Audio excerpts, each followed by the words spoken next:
All right, guys, so what we're going to be looking at here is we're going to be looking at an idea where we're taking this idea of taking the antiderivative of something to, it's going to be kind of like another level, if you will.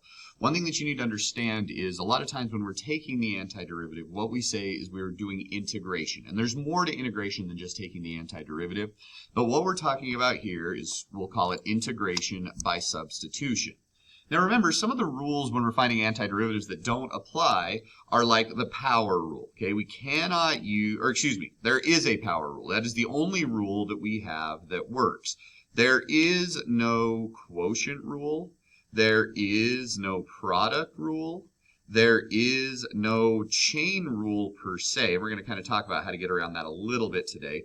But none of those rules apply when you're trying to find antiderivatives. And the reason for that, the reason why these rules don't apply when you're trying to find antiderivatives, is there are so many different variations of getting to a certain point that, remember, we're asking, what did I take the derivative of? And so if I have two things, for example, that are multiplying together, and I want to know what the derivative, what I took to get the derivative of that, well, in order to get two things multiplying together, there was probably a product rule of some sort. The problem is the product rule that we used to take that derivative, I can't see it. Like, you can't just look at that and say, oh, this was the first, this was the derivative of the second, these things canceled out, that's why I'm left with just this right here. And so anytime we see something like this, where we have two things multiplying or two things dividing, or any sort of composite function where I can't tell immediately, it's not one of those 8 or 9 things that we know how to take the antiderivative of, we're stuck. It's not like we can get around it and say, well, those rules don't apply, so I'm still going to take the antiderivative of the different things. Instead, it's just like, oh, I can't do that right now. And so one mistake that I see an awful lot on problems like this one is it's asking us to take the antiderivative. I see an awful lot of this, where it's x to the third plus 3x on the top, and then I get like 2x squared minus, or excuse me, plus sine of x on the bottom. Then they put a plus c on the end, and people think that that is the antiderivative. The problem is, again, is we have to ask ourselves, what did we take the derivative of in order to get what is inside of this indefinite integral? And it most definitely was not this, because in order for me to take the derivative of this, I would have had to use the quotient rule. And again, the quotient rule does apply when we have derivatives. Like, we can use that anytime we want, but I can guarantee you that if I take the derivative of this, it does not give me this up here. So rule number one that I want us to understand is when we have two things multiplying, two things dividing, or some sort of composite function, we don't just take the derivative or antiderivative of each of the individual parts and say, oh, that's what it is. So like here, and this one I see fairly often, I see the antiderivative of this written an awful lot as 3x times the sine of x, because there's a 3 and there's a cosine and they're multiplying, and I know both of their antiderivatives. So if I put a plus c on the end, then I have found the antiderivative overall. And again, that's just not how these functions work, okay? And again, what makes these that much more difficult is we're just stuck. There are no rules that we can follow that say, okay, this is what I do every single time to find the antiderivative. There are a lot of way more complicated ways that we can find the antiderivative. If you're taking Calculus BC, we will talk about some of those as we get to that class. But by and large, what we're doing here is we're going to use kind of a workaround to make sure that we can, so we can take the antiderivative of certain things. Now again, if you're taking Calculus BC, you will learn other techniques. If you're going to take the A-B test, this is the only technique that you're going to learn that allows you to take the antiderivative of something that maybe you don't recognize right away. In order to understand this, what we have to look at is we have to see that there is a difference between something like the cosine of x and the cosine of 4x. Although they look very, very similar, there is a difference, and the difference is one of them is a simple function, that's the cosine of x, and the cosine of 4x, although it doesn't look much different, we have changed that from a simple function into what we like to call a composite function, where it's like f of g of x, and g of x is like 4x, and f of x would be like cosine of x. Oops, let's write cosine of x equals f of x. And we made a composite function by finding f of g of x. Now, if you're dying to know, the antiderivative of the cosine of 4x is the sine of 4x divided by 4 plus c. Now, you're not immediately supposed to know that that's what it is, but I'm going to show you that the antiderivative of cosine of 4x is the sine of 4x divided by 4 plus c. And you could kind of reason your way to this one if you really thought about it. But let me show you why, okay? What we're going to do is we are going to use u substitution in all of these problems. The reason why we're using u substitution is what we're doing is we are going to say, okay, I've got these composite functions. Like in this case, I've got the cosine of 4x. Now, if I want to take the antiderivative of that, it is not one of those 9 that we are familiar with. It is not one of the 9 rules that we know. It's close, like it almost looks like cosine of x, but it's not. And so what we do in these problems is we say, and these problems always work out nicely, so you don't have to worry about, oh crap, did I do it right or not? If you do it correctly, then you're going to be good, okay? But what we basically say is, okay, I'm going to let u equal the function, if you will, that is causing this to be a composite function. So in this case, I say u is equal to, and this is a rule you can use a lot, not every time, but you can use it a lot. You can say u is equal to whatever is inside of the parentheses, okay? So in this case, I let u equal 4x, and the reason why I do that is now I look at this, I'm like, oh, okay, I've got the cosine of u. That is not a composite function. I know how to take the antiderivative of that, and so now I can take the antiderivative. Except we have a problem. When we were talking about antiderivatives, we said that this variable, whatever it is, has to match up with the variable that is located right there. And so what we do here is we say, okay, and this is the one step. I think a lot of people could probably get to this part without too much difficulty. This next step doesn't make an awful lot of sense unless you knew that this is what you should do next. I have this separate equation over here that says u equals 4x. If I were to take the derivative of that, I would get du dx is equal to 4. Now again, this next step, you might have thought to do that. Well, take the derivative. That's what we do in this class. But this next step is even less intuitive, okay? This dx right here is the same as this dx right here. And we will talk about why a little bit later in this class. Just trust me right now that those two dx's both represent the same thing. They both represent a small quantity, and we'll talk about that again later. What that means is I can actually isolate that dx. So I could find out in this case that dx is equal to du divided by 4. And then I could substitute that in for my dx right here. So I get du over 4. Now you might be asking, okay, well, how does that help me?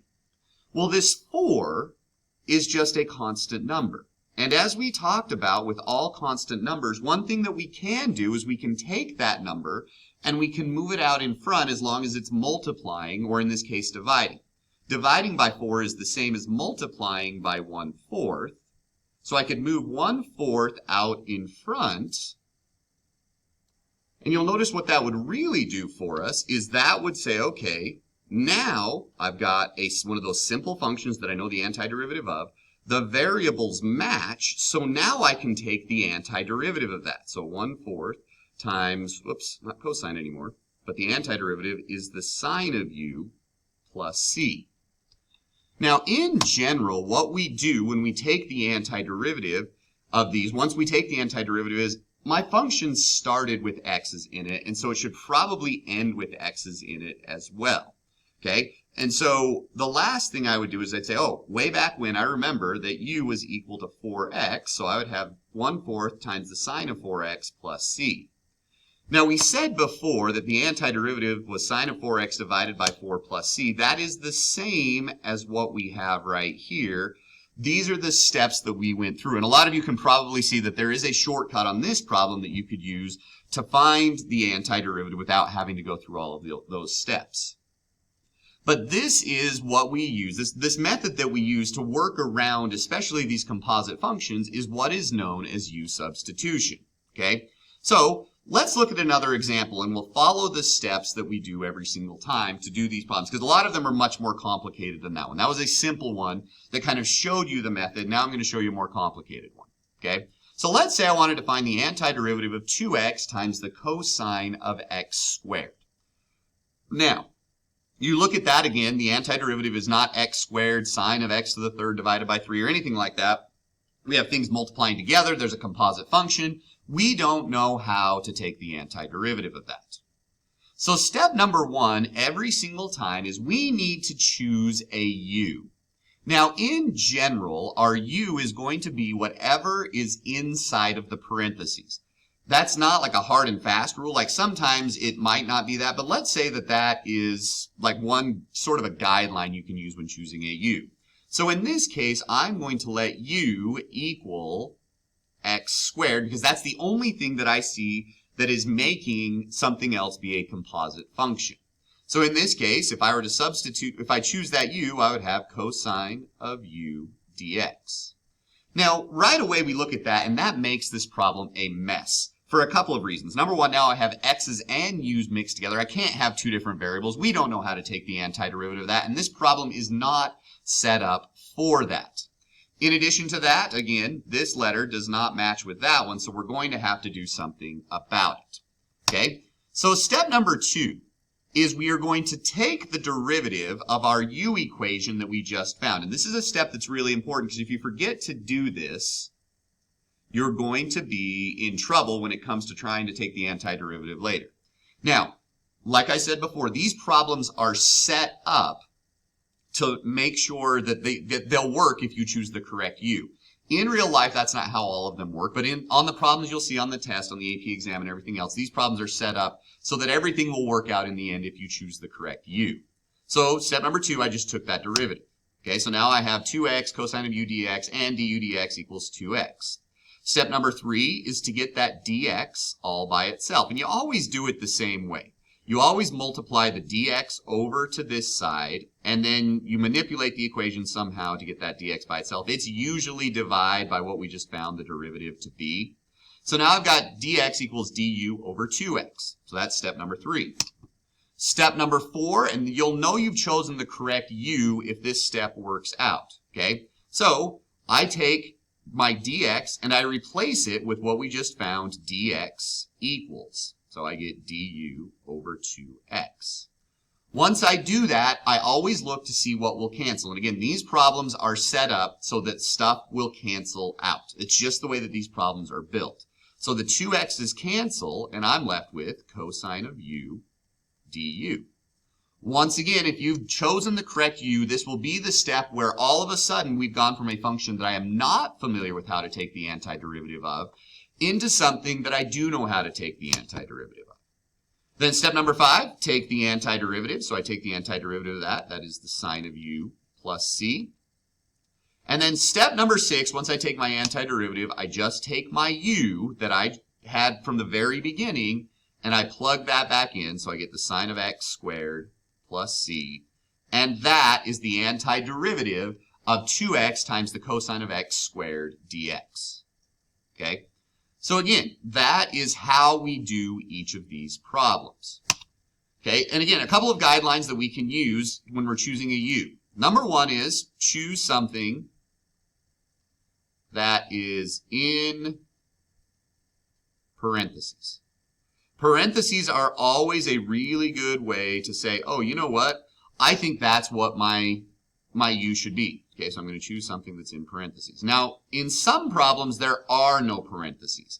Okay, if you have a fraction, then most of the time, but not always, choose what's on the bottom. And that's probably a good way to say it. Choose the bottom. Okay.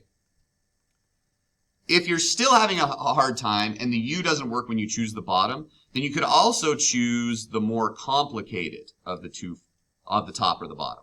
Okay, that's also a good way to kind of look at these.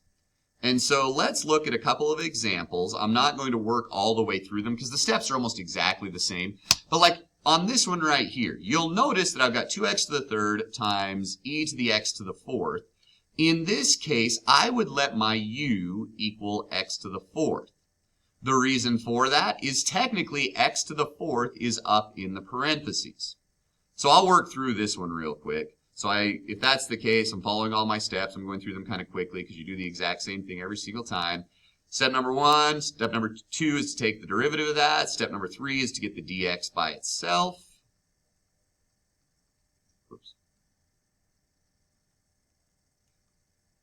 come on. Oh. Okay, so I get dx equals that. Then I plug it in, so I get 2x to the third e to the u times du over 4x to the third. And you'll notice again, the x to the thirds cancel out, and I have 1/2 that I can move out front. Then I take the antiderivative of that. Once I do that, I get 1/2 e to the x to the fourth plus c. And that is my antiderivative. Okay? So again, I know I went through that really quickly. I followed the exact same steps that I did on the problem before. And that's kind of nice when we look at these problems. Okay? Now, if I had one like this, I'm just going to tell you your u is going to equal x to the third plus 5. Again, if I'm looking at the top and the bottom of the fraction, x to the third plus 5, number one, it's on the bottom, and number two, it is more complicated. Okay? When you do that, and you work through it, and it'll take you a few minutes, but what you're going to get is you're actually going to get 1/3 ln of x to the third plus 5 plus c. So see if you can work through that one and see if you get that for your answer. Now on this one, you'll notice there's a top and a bottom. But if I choose x, you'll find out right away by choosing x for your u that nothing cancels out. So in this case, we actually let u equal the more complicated of the two. That would be the ln of x. When you do that, what happens is a bunch of different things happen, and you actually end up getting that the antiderivative of this, so in fact, I'm going to work it through real quick.